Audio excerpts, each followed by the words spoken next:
أعوذ بالله من الشيطان الرجيم. بسم الله الرحمن الرحيم. جنات عدن يدخلونها ومن صلح من آبائهم وأزواجهم وذرياتهم والملائكة يدخلون عليهم من كل باب. صدق الله العظيم. سبحانك لا علم لنا إلا ما علمتنا إنك أنت العليم الحكيم. جناتو ایسے باغ جو عدن ابدی قیام گاہ ہوں گے، یدخلونہا وہ داخل ہوں گے ان میں، ومن اور وہ بھی جو صلح نیک ہوئے، من آبائہم ان کے آبا میں سے، وازواجہم اور ان کی بیویوں میں سے، وذریاتہم اور ان کی اولادوں میں سے، والملائکۃ اور فرشتے یدخلون داخل ہوں گے، علیہم ان پر، من کل باب ہر دروازے سے۔ وہ اہل ایمان کہ جن کی صفات یہ ہوتی ہیں، اپنے وعدوں کو، معاہدوں کو پورا کرتے ہیں، صلہ رحمی کرتے ہیں، اللہ رب العالمین سے ڈرتے ہیں، آخرت کی جواب دہی کے احساس کے ساتھ زندگی گزارتے ہیں، صبر کرتے ہیں، نماز قائم کرتے ہیں، اللہ رب العالمین کے راستے کے اندر خرچ کرتے ہیں، برائیوں کو نیکیوں کے ساتھ دور کرتے ہیں، ایسے لوگوں کے لیے آخرت کا گھر ہے، جنت ہے، اور جنت کے اندر باغ ہوں گے جو ان اہل جنت کے لیے ابدی قیام گاہ ہوں گے، یدخلونہا یہ جنتی ان کے اندر داخل ہوں گے۔ وہ جنتی کہ جو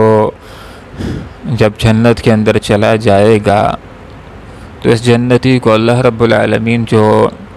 نعمتیں عنایت کرے گا، اس میں سے یہ انعام بھی ہوگا کہ جنت بھی ہمیشہ ہوگی، جنتی بھی ہمیشہ ہوگا، اور جنت کی نعمتیں بھی ہمیشہ رہیں گی۔ اور دوسرا انعام یہ ذکر کیا کہ وہ جو صالح ہوئے اس کے آبا میں سے، اس کی بیویوں میں سے، اس کی ذریات میں سے، وہ بھی اس کے ساتھ رہیں گے۔ جنت کی نعمتوں میں سے یہ بھی ایک پیاری سی نعمت ہے کہ یہ نیک بزرگ آدمی جو اپنے نیک اعمال کی وجہ سے جنت کے اندر بلند درجے کے اوپر فائز ہوگا، اس کے والدین، اس کی بیوی یا اس کے بچے جو خوش قسمتی کے ساتھ اگر جنتی ہوئے اور ان کے درجے اگر کم ہوئے تو اللہ تعالیٰ اپنے فضل کے ساتھ اور اپنے رحم کے ساتھ ان کے درجات کو بلند کرے گا، اور اس بلند مرتبہ جنتی کے ساتھ اللہ تعالیٰ ان کو ملا دے گا۔ آیت کے اس حصے سے ہمارے سامنے یہ بات آ گئی کہ اللہ رب العالمین اہل جنت کو ان کے والدین، ان کی بیوی اور بچوں کے ساتھ اکٹھا رکھے گا، اور یہ بھی جنت کی نعمتوں میں سے ایک عظیم الشان نعمت ہے۔ حقیقت کے اندر وہ آدمی کہ جس کا بیوی کے ساتھ دل لگتا ہو اور اپنے بچوں کے ساتھ گھر کا ماحول اچھا ہو، تو گھر کے اندر آدمی کو ایک عجیب و غریب سکون محسوس ہوتا ہے۔ یہاں پر یہ نقطہ بھی ہمارے ذہنوں کے اندر آنا چاہیے، وہ یہ کہ بعض اوقات گھر کے اندر انسان کا زوجہ کے ساتھ بھی اختلاف آ جاتا ہے، اور بعض اوقات یہ بھی ہو جاتا ہے کہ آپس میں اختلاف اس حد تک بھی پہنچ جاتا ہے کہ میاں بیوی ایک دوسرے کو یہ کہنا شروع کر دیتے ہیں کہ مجھے اللہ تعالیٰ تم سے قبر بھی دور دے۔ لیکن یہاں پر یہ نقطہ ہم ذہن کے اندر رکھتے ہیں، وہ یہ کہ وہ دو افراد جو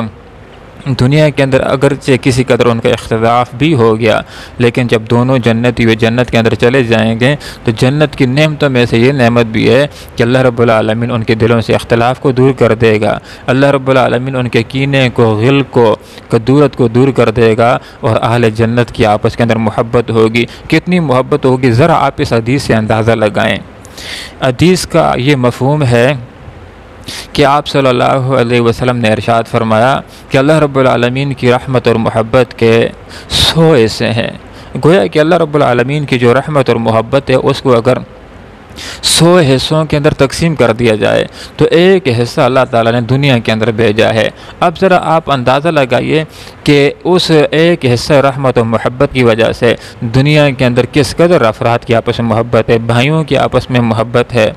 اور میاں بیوی کی آپس میں محبت ہے، والدین کی بچوں کے ساتھ محبت ہے۔ صرف محبت و رحمت کا ایک حصہ دنیا کے اندر کار فرما ہے، باقی جو 99 سے ہیں ان کو اللہ تعالیٰ جنت کے اندر کار فرمائے گا، استعمال فرمائے گا۔ تو خود اندازہ لگائیے کہ اہل جنت کی آپس کے اندر کیسی عجیب و غریب محبت ہوگی، انسان بیان کرنے سے قاصر ہے۔ تو جنت کی نعمتوں میں سے ایک نعمت یہ بھی ہے کہ اللہ تعالیٰ اہل جنت کے قریبی رشتہ داروں کو اس کے ساتھ رکھے گا، آپس کے اندر وہ اکٹھے رہیں گے۔ والملائکۃ یدخلون، اور فرشتے داخل ہوں گے، علیہم ان کے اوپر من کل باب، ہر دروازے سے۔ حدیث کا یہ مفہوم ہے کہ جنت کے 8 دروازے ہیں۔ گویا کہ وہ افراد کہ جن کے بارے میں جنت کا فیصلہ کر دیا جائے گا، یہ جس وقت جنت کی طرف جائیں گے تو جنت کے دروازوں کے اوپر کھڑے فرشتے ان کا استقبال کریں گے،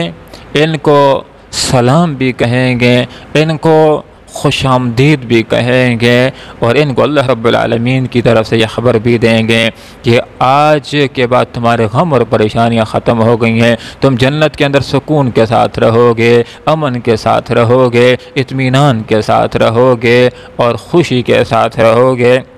والملائکۃ، اور فرشتے یدخلون، داخل ہوں گے، علیہم ان کے اوپر من کل باب، ہر دروازے سے، اور کہیں گے سلام علیکم، تمہارے اوپر سلام ہو، تمہیں سلام ہو، اللہ کی طرف سے تمہارے لیے سلامتی ہے، جنت کے اندر کوئی پریشانی نہیں ہوگی، امن اور سکون کے ساتھ اب تم جنت کے اندر رہو گے۔ بما صبرتم، اس وجہ سے کہ تم دنیا کے اندر صبر کیا کرتے تھے، دنیا کے اندر جب نیکیاں کرتے تھے، مشکلات آتی تھی، اللہ کی رضا کے لیے برداشت کرتے رہے، دنیا کے اندر جب گناہوں سے بچتے ہوئے جو مشکلات آتی تھیں اس کے اوپر صبر کرتے رہے، دنیا کے اندر جو تمہاری پر غم آئے، تکالیف آئیں، تم نے جزع و فضا نہیں کیا، شکوہ و شکایت نہیں کی، تقدیر کے اوپر گلے نہیں کیے، بلکہ رب کی رضا کے لیے تم نے صبر کیا۔ اس صبر کی وجہ سے اللہ رب العالمین نے تم کو جنت دے دی ہے، جنت کے اندر امن و سکون دے دیا ہے۔ فنعم عقبی الدار، بس کیا ہی خوب ہے یہ آخرت کا گھر، یہ جنت کا گھر کہ جس کے اندر فیشۃ راضیہ، دل پسند زندگی ہے، خواہشات کی تکمیل والی زندگی ہے، اور اس کے اندر آپ صلی اللہ علیہ وسلم نے ارشاد فرمایا کہ اہل ایمان کے لیے جنت کے اندر اللہ رب العالمین نے ان نعمتوں کو تیار کر رکھا ہے کہ جن کو نہ آنکھوں نے دیکھا، نہ کانوں نے سنا، اور نہ دل کے اندر ان کا خیال گزرا۔ اب یہ آخرت کا گھر، جنت کا گھر، جس کے بارے میں رب کائنات کا یہ تبصرہ کہ فنعم عقبی الدار، یہ آخرت کا گھر کیا ہی خوب گھر ہے۔ دنیا کا گھر، اس کو حاصل کرنے کے لیے انسان بعض اوقات بیرون ملک بھی چلا جاتا ہے، پھر محنت کرتا ہے، جدوجہد کرتا ہے، اور دنیا کا گھر بنانے کے اندر کامیاب ہونے کی کوشش کرتا ہے۔ ہم سب کو یہ چاہیے کہ دنیا کو بھی ضرورت کے مطابق لیں، لیکن ہماری نظر آخرت کے اوپر ہونی چاہیے۔ والآخرۃ خیر وابقیٰ، آخرت کی زندگی، جنت کی زندگی بہتر بھی ہے اور باقی بھی رہنے والی ہے۔ آج جو سبق ہم نے پڑھا ہے اس سبق کا خلاصہ یہ ہے کہ جنت بھی ہمیشہ ہوگی، جنتی بھی ہمیشہ ہوگا، اور جنت کی نعمتیں بھی ہمیشہ ہوں گی۔ دوسری بات یہ کہ ان جنتی قریبی رشتہ داروں کو اللہ تعالیٰ اکٹھا رکھے گا، یہ بھی جنت کی نعمتوں میں سے ایک عظیم نعمت ہے۔ اور تیسری بات یہ کہ فرشتے ان اہل جنت کا استقبال کریں گے، ان کو سلام بھی کہیں گے اور رب کی طرف سے ان کو سلامتی کا پیغام بھی دیں گے کہ جنت والو اب تمہاری ساری پریشانیاں ختم ہو گئیں، جنت کے اندر تم امن و سکون کے ساتھ، اطمینان کے ساتھ اور مزے کے ساتھ رہو گے۔ اس جنت کے حوالے سے اللہ تعالیٰ کا یہ تبصرہ ہے کہ جنت کا گھر، یہ آخرت کا گھر، یہ جنت، یہ کیا یہ خوب گھر ہے۔ اللہ تعالیٰ وہ خوب گھر مجھے بھی عنایت فرمائے، آپ کو بھی نصیب فرمائے، آمین۔ وآخر دعوانا ان الحمد للہ رب العالمین۔ جنات ایسے باغ جو عدن ابدی قیام گاہ ہوں گے، یدخلونہا وہ داخل ہوں گے ان میں، ومن اور وہ بھی جو صلح نیک ہوئے من آبائہم ان کے آباء میں سے، وازواجہم ان کی بیویوں میں سے، وذریاتہم ان کی اولادوں میں سے، والملائکۃ اور فرشتے یدخلون داخل ہوں گے علیہم ان پر من کل باب ہر دروازے سے، سلام اور کہیں گے سلام علیکم تمہارے اوپر، بما صبرتم بوجہ اس صبر کے جو تم نے کیا، فنعم پس کیا یہ خوب ہے، عقبی الدار آخرت کا گھر۔ اللہم ربنا آتنا فی الدنیا حسنہ وفی الآخرۃ حسنہ وقنا عذاب النار برحمتک یا ارحم الراحمین۔